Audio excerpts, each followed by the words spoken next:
செய்தி கேட்கத்தான் ஆசை.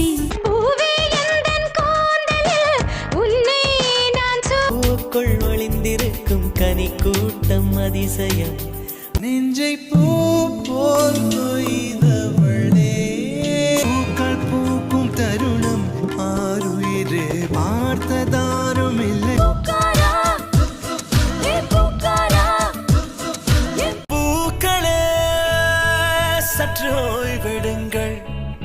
பூவாசம் புறப்படும் பெண்ணே நான் பூவரைந்தார்.